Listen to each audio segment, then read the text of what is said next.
norte é o nosso Deus. Então vamos lá, pergunta 38. Será que nós vamos ter condições de projetar, Caio? A 38. A pergunta 38, enquanto o Caio vai pondo ali para a gente, é a seguinte: qual a necessidade de um mediador ser Deus, né? Então, a resposta que os irmãos de Westminster ofereceram é uma resposta bastante completa, dividida praticamente em 8 partes, né?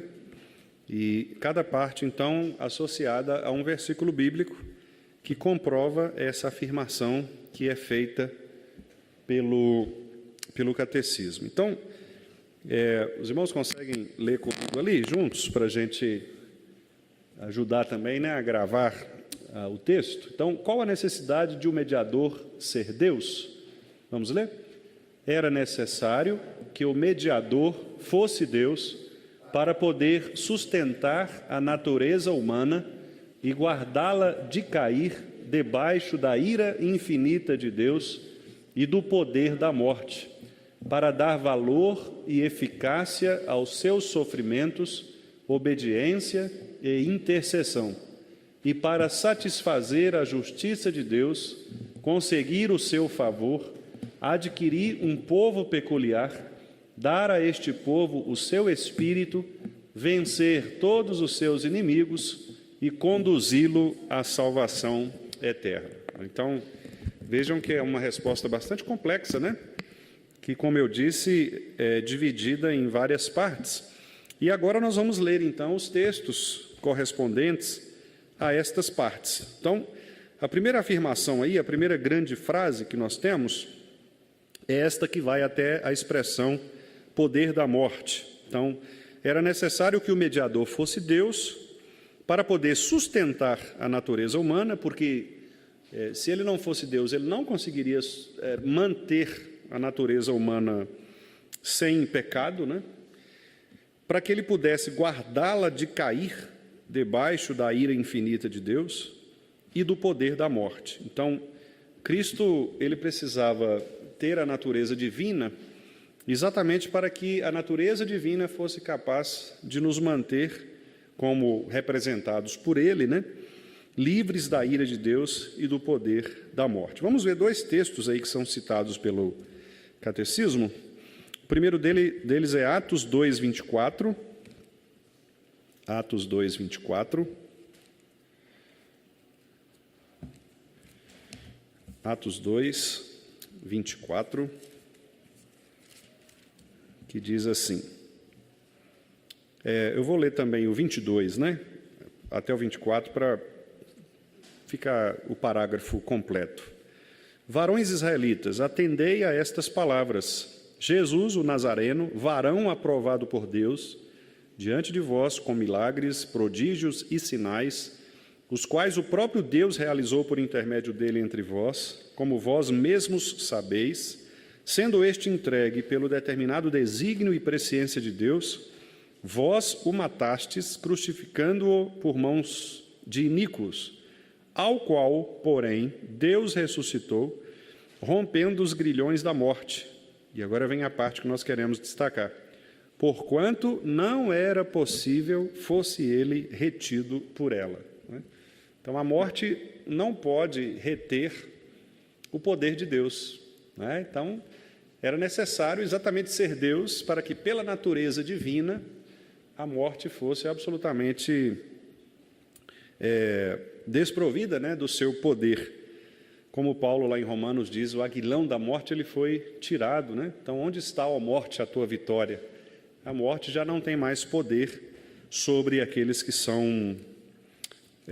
estão em Cristo Jesus, exatamente pelo poder de Cristo, Deus que venceu a morte.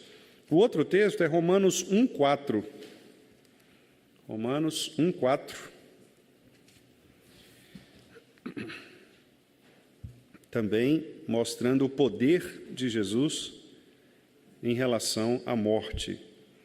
Diz Paulo aí, né, que ele foi designado, está falando de Jesus, né, o Filho, versículo 3, com respeito a seu Filho, o qual, segundo a carne, veio da descendência de Davi. Então, quer dizer, como homem, Ele veio da descendência de Davi, a sua natureza humana, mas, versículo 4, ele foi designado Filho de Deus, com poder, segundo o Espírito de santidade, pela ressurreição dos mortos, a saber, Jesus Cristo, nosso Senhor. Então, aqui a gente percebe as duas naturezas, né, do Redentor.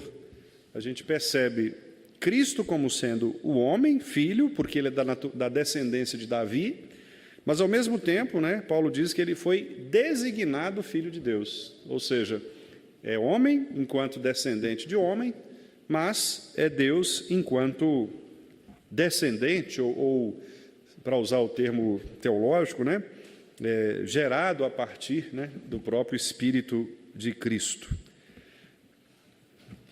Então, essa é a primeira afirmação. Era necessário que o mediador fosse Deus, para que ele pudesse, então, sustentar a natureza, guardá-la de cair debaixo da ira e guardá-la do poder da morte. Então, veja, se nós conseguimos hoje vencer a morte, naturalmente não a morte física, né, porque a morte física nós deveremos todos passar por ela, a menos que Cristo volte antes e sejamos arrebatados, né, transformados na ressurreição de Cristo.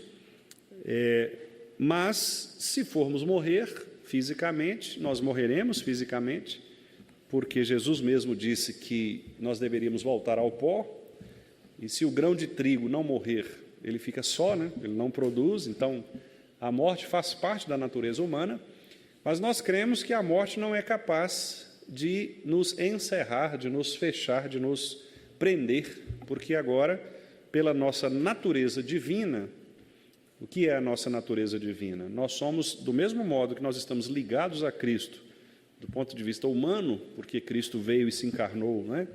Tornou-se homem como nós agora também nos tornamos herdeiros da sua natureza divina. Então, não que nós nos tornemos deuses, claro que não é isso, mas nós herdamos tudo aquilo que é espiritual, ou tudo aquilo que é divino.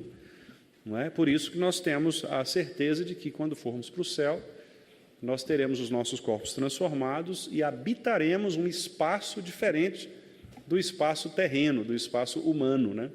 Nós habitaremos um lugar em que foi especialmente criado para aqueles que têm agora um novo corpo. Os nossos corpos serão transformados. Também o catecismo afirma, né, uma segunda frase, que é para dar valor e eficácia aos seus sofrimentos, ao sofrimento de Cristo, né? A obediência dele e a intercessão. Então, são três aspectos também muito importantes, porque Cristo ele sofreu, mas, como homem, ele não suportaria sofrer o que ele sofreu, sobretudo a pena dos pecados, né? Talvez Cristo sofresse, talvez como homem ele até conseguisse sofrer o sofrimento humano, de ser, por exemplo, quase morto, né? De ser torturado pelos romanos. Mas a grande questão é que ele não conseguiria sofrer a ira de Deus, porque nenhum homem é capaz de sofrer a ira de Deus. Cristo só conseguiu sofrer, ou só pôde sofrer, em razão da sua natureza divina. A mesma coisa tem a ver com a obediência, né? Ele obedeceu porque era perfeito, sem pecado. E também a intercessão, ou seja, ele pode interceder por nós, porque a intercessão dele é uma intercessão também divina, uma intercessão perfeita. Mais uma vez, dois textos, vamos ver Atos 20 e 28. Atos 20, 28.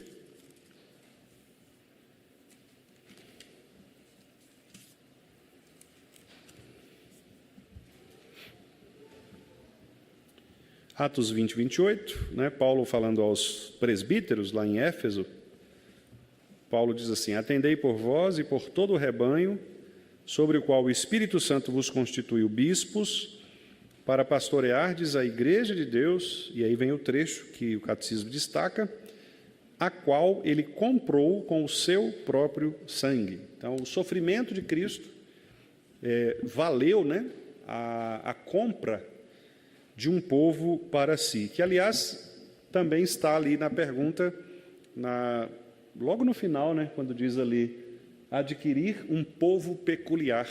Então, a natureza divina de Cristo também conduziu ou nos conduziu para si, né? Para Ele. Hebreus 7, 25. Hebreus 7, 25.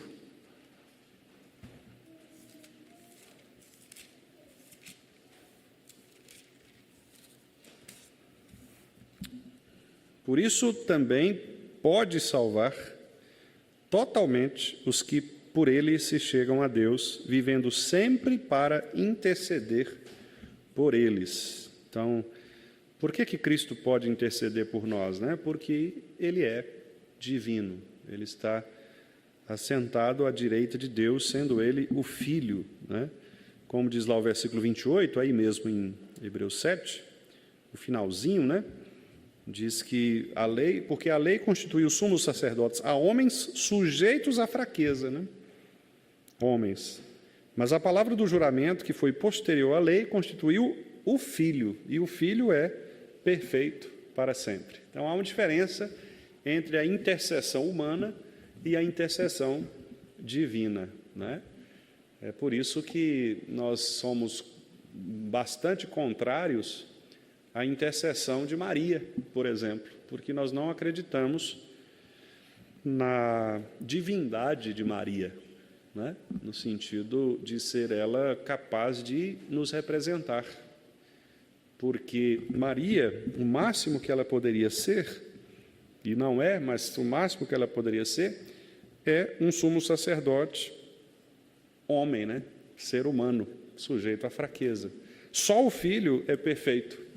Então, só o Filho tem poder para interceder diante de Deus por nós, né? Essa é uma das razões pelas quais nós descremos de qualquer tipo de teologia que vise colocar os homens, né, como sendo intercessores, seja Maria ou sejam outros santos, né? Porque, embora eles tenham sido ótimas pessoas, e talvez tenham sido mesmo, né? Nós não cremos que eles tenham essa divindade capaz de dar a eles, né, o privilégio que nós cremos ser somente de Cristo, que é estar à direita de Deus, Pai, intercedendo por nós, né? Então, aquela história de que pede à mãe que o filho atende, ela não se justifica pela palavra, né? Porque nós podemos agora diretamente ir ao Filho. Nós não precisamos de outro intercessor, de outro mediador, porque Cristo é esse mediador, né? E nós podemos entrar com coragem, como diz o escritor aos Hebreus, no Santo dos Santos, porque os sumos sacerdotes humanos, eles não conseguiram fazer isto perfeitamente, mas Cristo conseguiu, né? Ele acessou o céu e a presença do Pai. Portanto, nós não precisamos ter receio de entrar na presença de Cristo. Nós não precisamos de outro mediador. Quando Cristo morreu e o véu do templo se rasgou, ali estava uma imagem de que não precisava mais haver distância, né? Bloqueio entre nós e Deus. Nós temos acesso livre à presença do Pai, mediante Jesus Cristo, o Filho. Ele é quem nos conduz, né? Nos apresenta àquele que vai responder às nossas demandas, né? Então, nós já vimos que ele tem poder para manter a natureza humana, guardá-la da ira de Deus e do poder da morte. Ele tem poder sobre os seus sofrimentos, sobre a obediência que ele procedeu em relação ao Pai, e também para interceder por nós. E uma terceira questão é para satisfazer a justiça de Deus. A justiça de Deus, meus irmãos, era a morte, né? Porque a condenação de Adão foi: quando você comer do fruto, você morrerá. O afastamento. Então, nenhum homem seria capaz de pagar esta punição, né? Se todos nós morrêssemos, desde Adão até hoje, todos os homens haveriam de morrer e nenhum deles seria capaz de satisfazer a justiça de Deus. Somente Cristo foi capaz, e ele só foi capaz por ser ele Deus, né? O Filho de Deus, que fez-se homem, não quis ser igual a Deus, antes esvaziou-se de si mesmo para se tornar homem como nós, a fim de cumprir e satisfazer esta justiça. Deus Pai precisava de alguém que pudesse morrer pelo seu povo. E não poderia ser um homem qualquer, porque nenhum homem conseguiria pagar o valor da dívida. Cristo foi o único que pagou, sendo ele, portanto, Deus e homem ao mesmo tempo. Vamos ver o texto de Romanos, capítulo 3, versículos 24 a 26. Eu vou ler do 21 até o 26, para o parágrafo completo. Paulo fala da lei nos versículos 19 e 20. Ele fala que ninguém é justificado por obras da lei, né? Porque a lei não pode nos salvar, mas a lei, ela revela o nosso pecado. Esse é um dos usos da lei, né? Para que a lei existe? Das razões é porque a lei nos mostra que nós somos pecadores. E aí Paulo escreve assim a partir do 21. Mas agora no sentido do tempo do Novo Testamento, né, com a vinda de Cristo, sem lei, quer dizer, Paulo está dizendo que a lei não existe? Não, Paulo está dizendo que agora Cristo, ele cumpriu essa lei. Então nós não somos mais julgados para sermos salvos pela lei. Então, sem lei, se manifestou a justiça de Deus, testemunhada pela lei e pelos profetas. Onde essa justiça foi manifestada? Ele responde: justiça de Deus mediante a fé em Jesus Cristo, para todos e sobre todos os que creem. Não é? Para todo mundo? Não, para aqueles que creem. Certo? Não é para todo mundo, é para aqueles que creem. Não há distinção, porque não há distinção. Todos pecaram. Todos os seres humanos pecaram e todos os seres humanos carecem da glória de Deus. Eles estão destituídos, ou seja, eles não têm, a glória de Deus.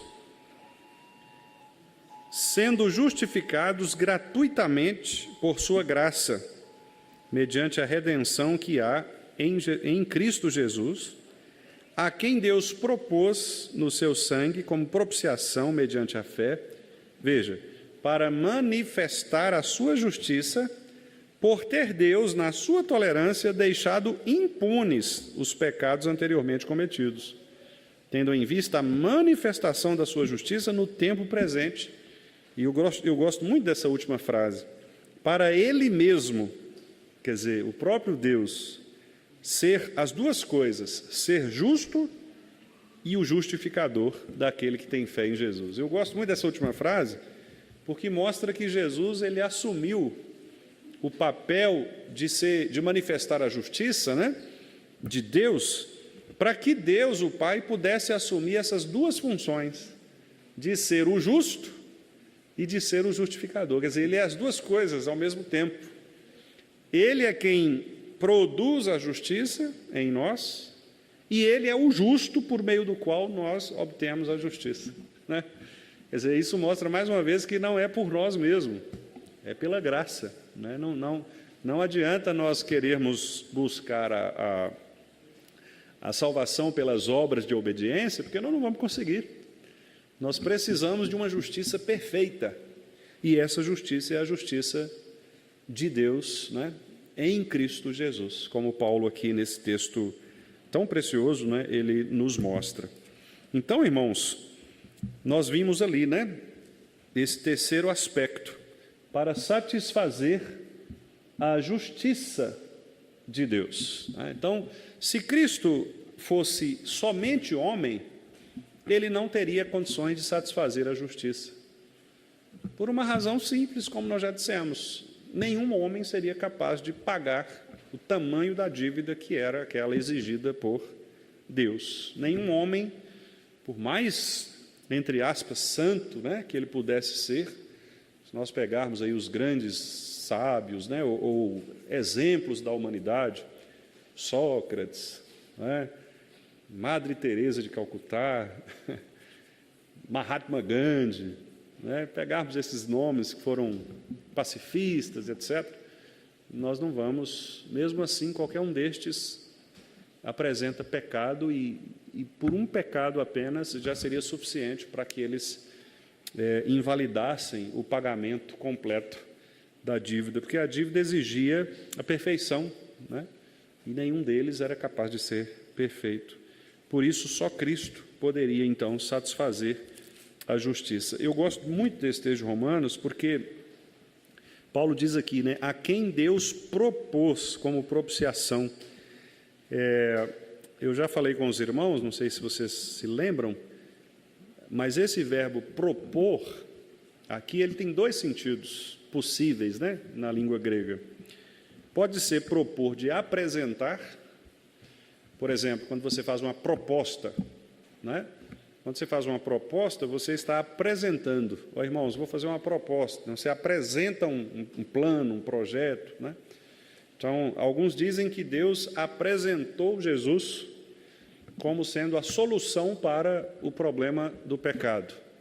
Mas existe uma segunda possível tradução, que é no sentido de uma proposta, não como apresentação, mas de uma proposta feita por Deus Pai ao Filho.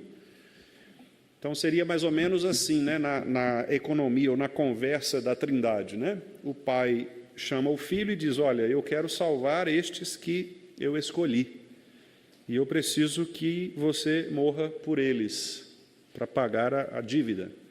Você topa? E Cristo teria, então, aceitado o desafio de morrer, e o Espírito Santo aceitado o desafio de convencer estes que o Pai escolheu de que Cristo morreu por eles. Então, é um trabalho triuno, não é? Também é uma possibilidade nesta tradução, nesta compreensão, e eu, particularmente, gosto desta segunda interpretação. Eu penso que ela é mais fiel ao plano trinitário, uma vez que a salvação ela não é apenas de Deus Pai, nem tampouco de Cristo o Filho somente, e nem do Espírito Santo. É um trabalho da Trindade, Deus Pai, Deus Filho e Deus Espírito Santo. Nós dependemos das três pessoas para a salvação, porque nós dependemos do Pai que nos escolheu, nós dependemos do Filho que morreu por nós, e nós dependemos do Espírito que nos convence da justiça, do pecado e do juízo. Então, é um trabalho da Trindade. Então, por esta razão, eu creio que, de fato, Deus Pai propôs a Cristo que entregasse o seu próprio sangue, porque o texto diz propôs no seu sangue. Então, Cristo deveria entregar o seu sangue voluntariamente, que, aliás, isto aparece lá no Evangelho de João, né? Dizendo que Cristo voluntariamente se entregou, não foi nada obrigado, né? Ou seja, se foi voluntário, é porque ele já sabia do plano do Pai, de que ele de fato deveria fazer isso, né? Então, é um texto muito rico, muito interessante, e que mostra mesmo que o mediador, sendo Deus, ele entendeu essa condição, inclusive de se esvaziar, de tornar-se homem, porque esta foi uma das humilhações, né, de Jesus Cristo.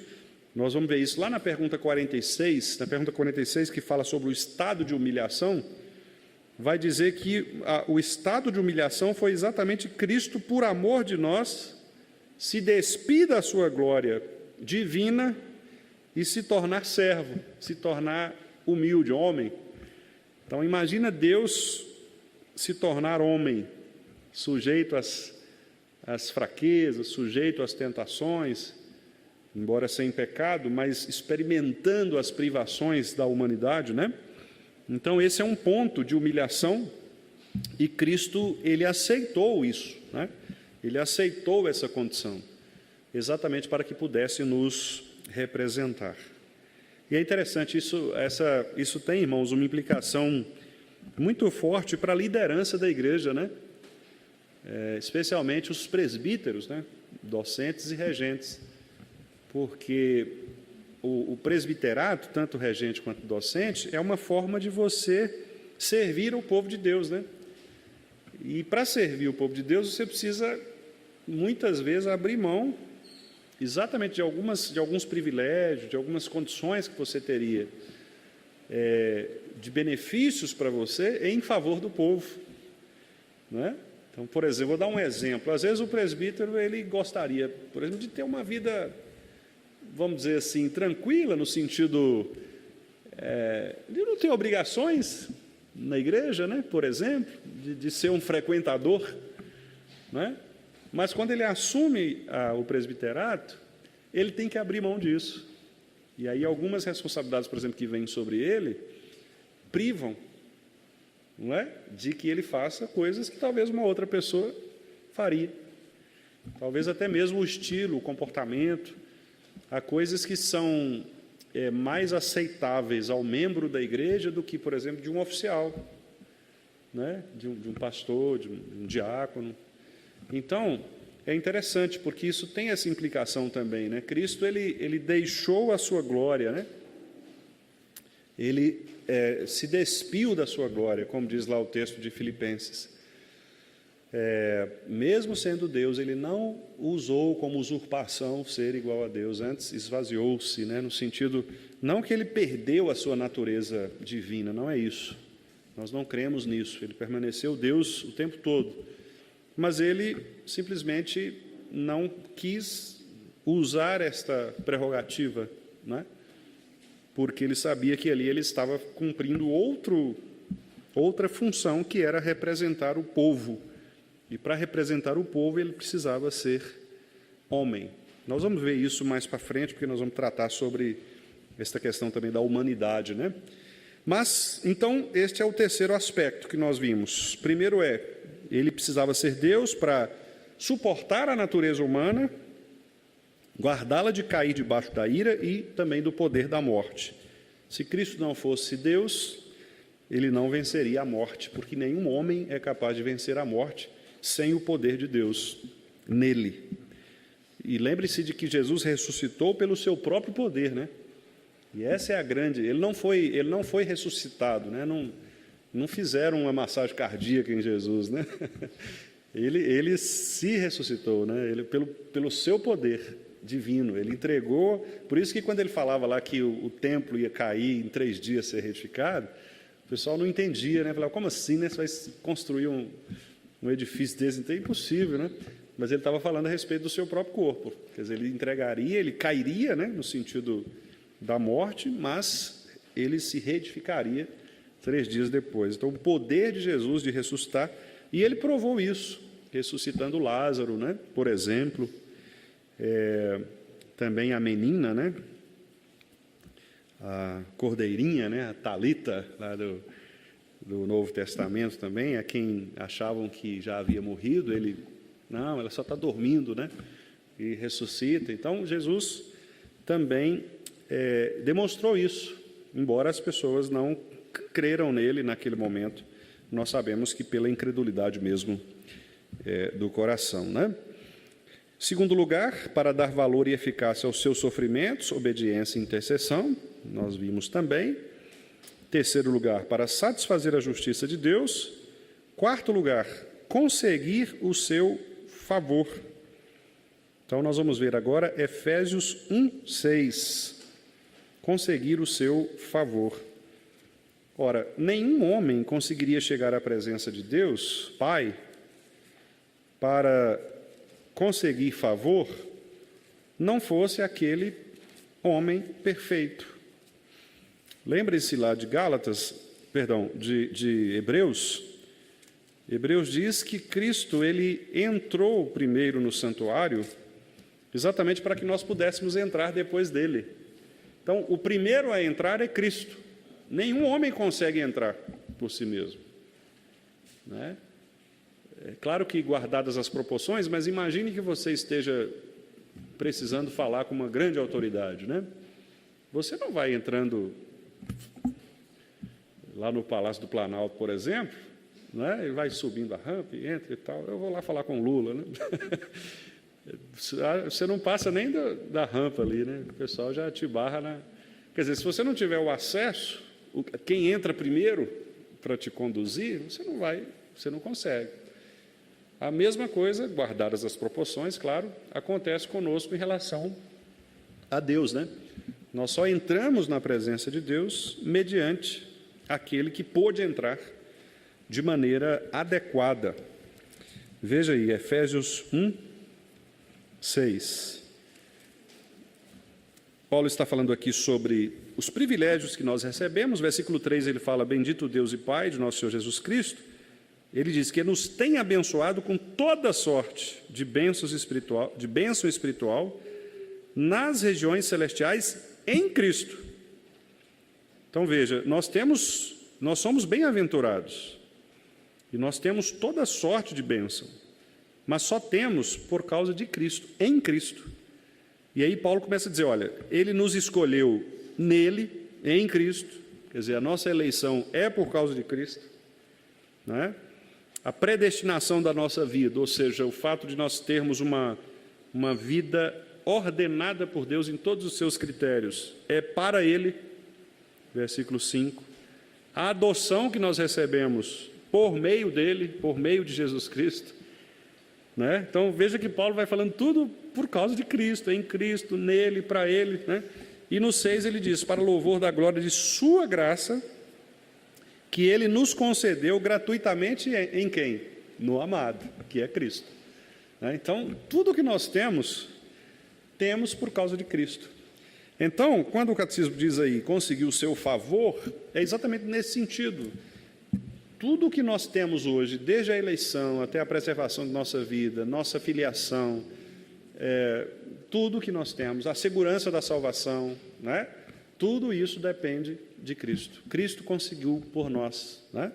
Tem até um cântico, né, que não sei se diz, tudo que Jesus conquistou na cruz é direito nosso, é nossa herança, né? Essa frase é uma frase, não me lembro se o restante do cântico é bíblico, mas essa frase é bíblica, né?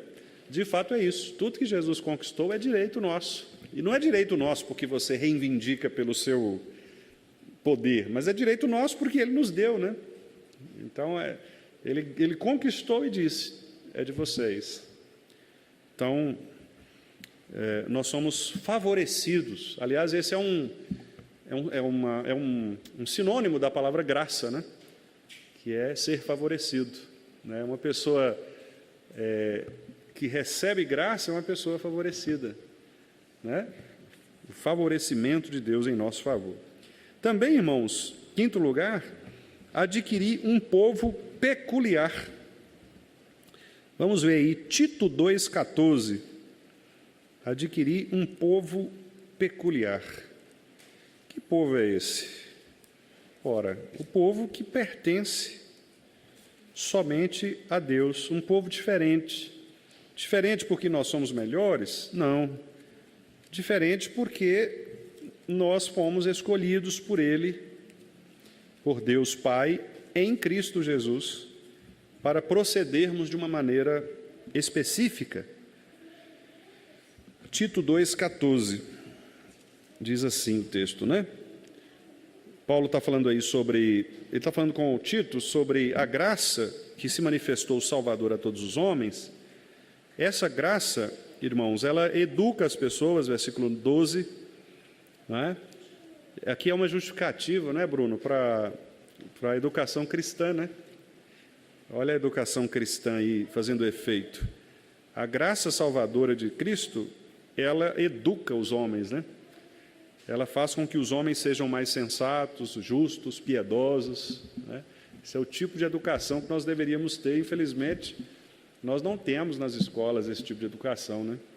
Nós não temos uma escola que ensine as pessoas a serem sensatas, uma escola que busque, por exemplo, trabalhar a sabedoria, trabalhar a longanimidade, a misericórdia, não é? Isso é educação cristã aqui. E Paulo diz então, né, a Tito aí no versículo 13, aguardando a bendita esperança, a manifestação da glória do nosso grande Deus e Salvador Jesus Cristo. Aí ele vem, o qual a si mesmo se deu por nós. Ele mesmo se ofereceu voluntariamente. E por que ele fez isso? Aí vem a fim de, ou seja, esse foi o objetivo, né, com o propósito de nos remir de toda iniquidade e de purificar para si mesmo um povo exclusivamente seu, zeloso de boas obras. Um texto também bastante rico, né? Ou seja, em Cristo nós recebemos a vitória sobre as iniquidades, porque Ele nos remiu, Ele nos tirou do tremedal de lama, né? Do poço de lama, Salmo 40, nos colocou sobre a rocha, nos purifica, ou seja, o processo de santificação também depende dEle, né? E nos faz zelosos de boas obras, ou seja, nos faz obedecer. Olha que interessante. Então, vocês veem que é graça do início ao fim, né? É um favor imerecido ou um favorecimento que nós recebemos do início ao fim, desde a nossa eleição até a nossa consagração. Por quê? Porque o processo de santificação também depende de Cristo. Nós somos purificados por causa dele. Se nós obedecemos, é por causa dele. Ele é que nos faz zelosos de boas obras, ou seja, que nos faz obedientes, né? Então é Cristo, do início ao fim, porque ele mesmo pagou o preço de adquirir para Deus um povo peculiar. Sexto lugar, para dar a este povo o seu Espírito. O próprio Espírito de Cristo se torna também nosso Espírito. João 15, 26. João 15, 26. Vejam que são textos bem conhecidos, né? Textos comuns das Escrituras que nos ensinam esta doutrina tão preciosa da mediação divina de Cristo em nosso favor. João 15, 26. Quando, porém, vier o Consolador, Parácletos, né, que é uma expressão grega, que eu vos enviarei. Cristo está falando. Cristo vai enviar o Espírito da parte do Pai. Esse Espírito é o Espírito da verdade, que dele procede, que procede do Pai. Esse dará testemunho de mim.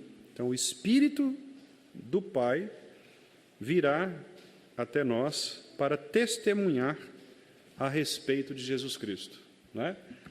É aquilo que o Charles Spurgeon dizia, que o Espírito Santo é como um grande farol, né? Um grande holofote que aponta para a cruz de Cristo. Você não olha para o farol, você olha para onde o farol aponta, né? É interessante essa imagem. E é isso mesmo, né? O Espírito Santo ele não se volta para si mesmo, ele aponta para o Filho. Então nós olhamos para o Filho, né? E o Espírito é que nos faz olhar para o Filho. Se não tiver o farol, você não consegue ver o Filho. Então, sem o Espírito Santo, nós não conseguimos ver Jesus. Não é? Nós não conseguimos ver Jesus. Nós só conseguimos ver Jesus como Salvador, como Deus, pela ação do Espírito Santo. É o Espírito que age em nós, porque é Cristo que está dizendo, eu vou mandar o Consolador da parte do Pai, que vai testemunhar a meu respeito. Então, reparem que uma pessoa que não consegue ver Cristo como sendo seu Senhor e seu Salvador, é porque ela não tem o Espírito. Porque se ela tivesse o Espírito, ela veria Cristo como seu Senhor e Salvador. Ela só vai conseguir ver Cristo como Senhor e Salvador quando o Espírito Santo iluminar os seus olhos, né? Os olhos da fé, iluminar o seu coração, ligar a lanterna, né? Para apontar para Jesus. Então, esse é um outro aspecto da divindade de Cristo. Ele deu ao seu povo o seu Espírito. E aí as duas últimas indicações, né? Também a capacidade ou o poder de vencer todos os seus inimigos. Isso, o povo de Deus é capacitado para receber o Espírito e vencer os inimigos. Vamos ver Lucas, capítulo 1. Nós vamos ver aqui o versículo 69, Lucas 1.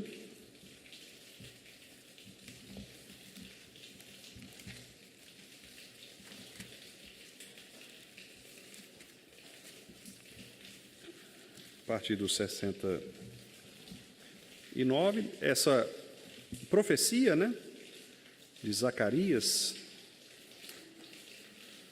Diz assim o versículo 68, bendito seja o Senhor Deus de Israel, porque visitou e redimiu o seu povo e nos suscitou plena e poderosa salvação na casa de Davi, seu servo, como prometera desde a antiguidade por boca dos seus santos profetas, veja bem agora, para nos libertar dos nossos inimigos e das mãos de todos os que nos odeiam. Os judeus interpretaram isso aqui como algo político, né?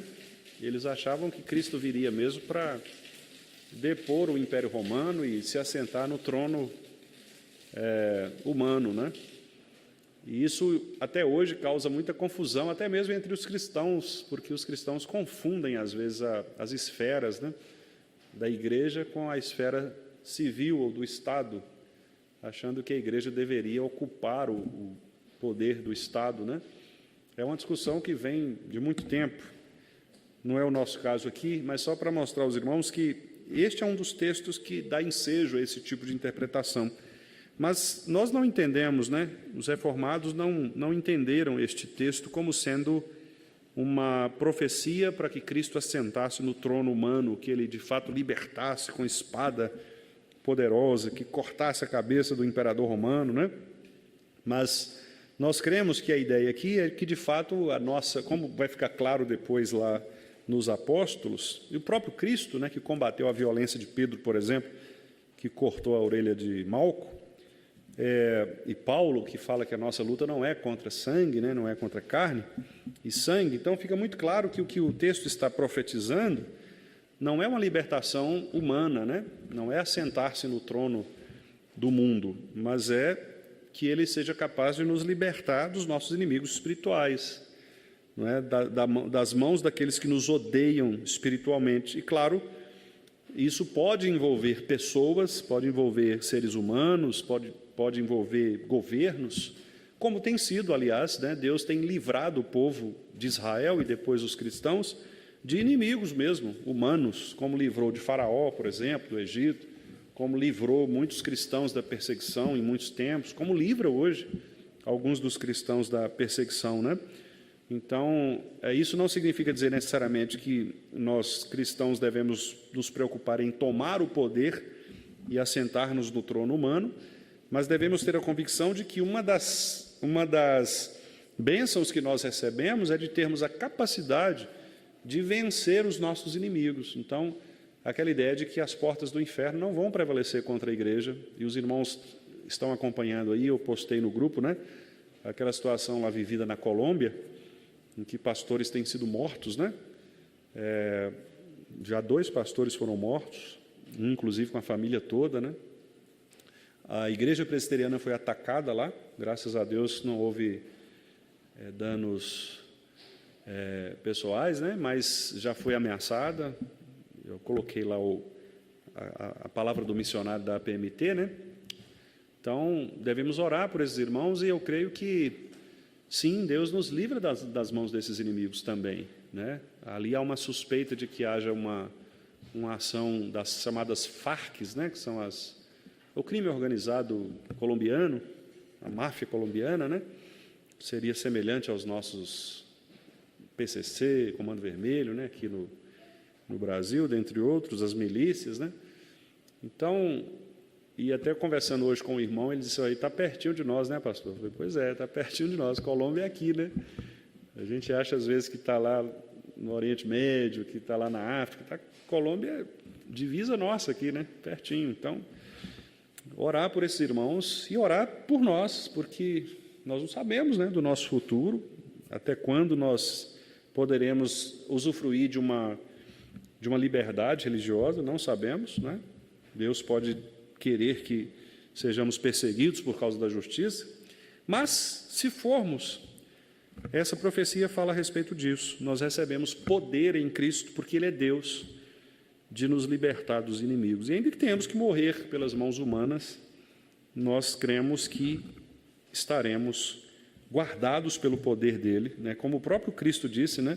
Vocês não deveriam temer os homens, porque o máximo que eles podem fazer é matar o corpo. Vocês deveriam temer a Cristo, né? A Deus, porque Ele sim pode matar corpo e alma.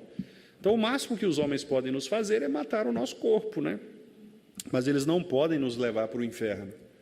Eles não podem nos condenar, né? Porque Cristo nos salvou. E, aliás, esse é o último ponto, né?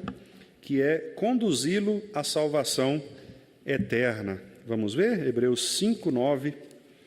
Cristo, Ele é Deus, porque Ele tem o poder de nos conduzir à salvação eterna. Hebreus 5:9. Nós não estamos nas mãos de um homem, nós estamos nas mãos daquele que é o perfeito Filho de Deus. Então, nós não precisamos, não devemos, né, duvidar deste poder. Veja aí, os versículos 7 até o 10. Ele, Jesus, nos dias da sua carne, ou seja, quando era homem, né, na sua humanidade, tendo oferecido com forte clamor e lágrimas, orações e súplicas, a quem o podia livrar da morte. Aqui ele está falando da oração de Jesus, que ele fez ao Pai, aquela oração que nós conhecemos: Pai, se possível, passa de mim esse cálice. É disso que ele está falando aqui. E tendo sido ouvido por causa da sua piedade, Deus ouviu a oração do Filho, né? Embora sendo filho, aprendeu a obediência pelas coisas que sofreu. Deus Pai não tirou o sofrimento de Cristo, mas o texto diz que ele aprendeu sendo obediente no sofrimento. Interessante isso, né? Às vezes nós pensamos assim: por que Deus permite que nós soframos? Às vezes famílias da igreja sofrem, perdem seus entes queridos de uma forma trágica, né? Esse caso, por exemplo, da Colômbia, que eu acabei de citar, você fica pensando: como é que pode, né? Por que Deus ordena estas coisas? Aqui está uma possível resposta, né? Para que nós possamos aprender por meio do sofrimento. Cristo passou por isso, Cristo também sofreu, né?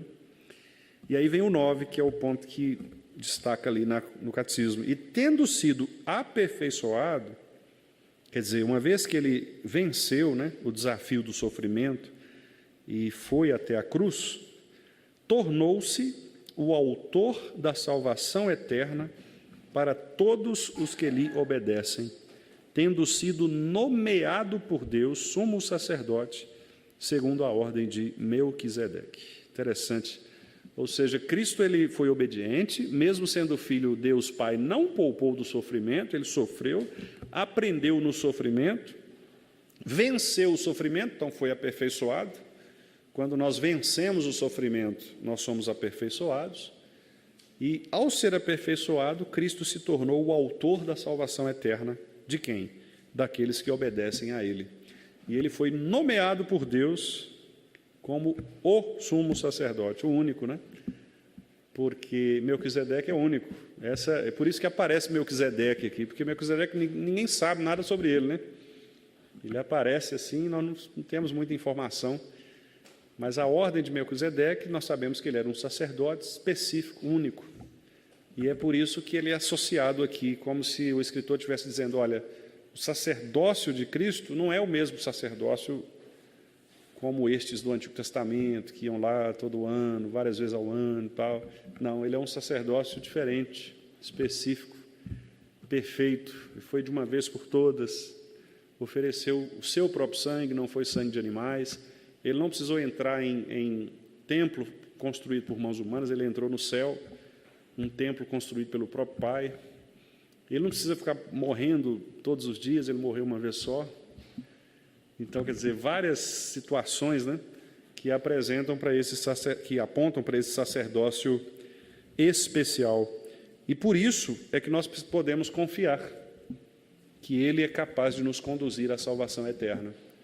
Se fosse um homem qualquer e que tivesse falhado, nós não teríamos segurança, por melhor que fosse o libertador humano, né? Vamos pensar num grande libertador aí, um grande rei, Davi, por exemplo, não é? Um grande Sansão, Gideão, grandes homens, né? Moisés, o grande libertador. Mesmo que nós estivéssemos acompanhados desses homens, nós não teríamos garantia de que chegaríamos ao céu, porque nós estamos acompanhados por homens e eles podem falhar, né? Mas aquele que é perfeito, ele não falha. Então, por isso, nós podemos ter a certeza, a garantia da vida eterna.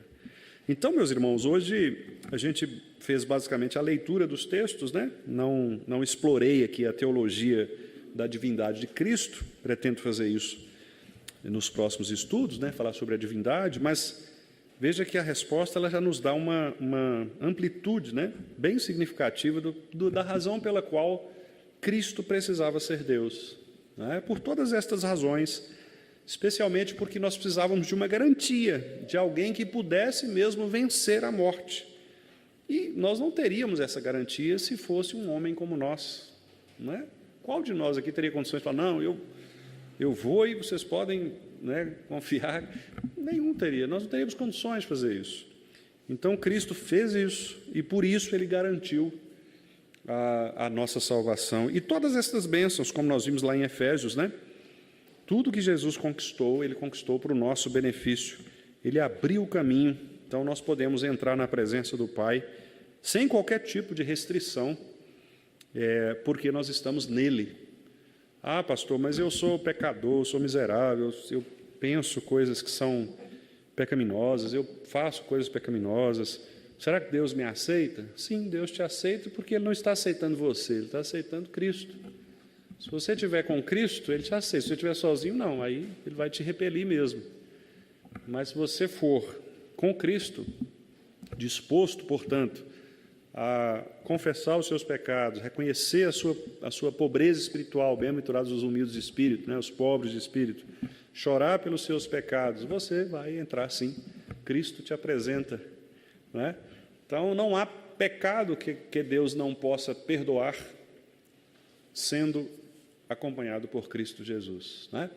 Aliás, o único pecado, como diz o texto bíblico, que é a blasfêmia contra o Espírito Santo, é exatamente isso, né? É a negação do poder do Espírito na vida de alguém, que é a própria impiedade, a própria incredulidade, né? Esse é o tão famoso pecado contra o Espírito Santo. É aquela pessoa que rejeita a ação do Espírito Santo. E ela rejeita porque foi feita para rejeitar mesmo. Como diz o texto de Provérbios, até o ímpio foi criado para o dia da calamidade. Então, eles vão rejeitar mesmo, porque este é o poder de Deus, com a sua ira, com a sua justiça na vida dessas pessoas. Mas todos aqueles que o Pai chamou na eternidade, estes ouvirão a voz do Espírito de Cristo e crerão no Senhor. As minhas ovelhas ouvem a minha voz, né? Elas são do meu aprisco. Nada vai tirá-las de mim. Eu vou guiá-las até o fim. É o bom pastor.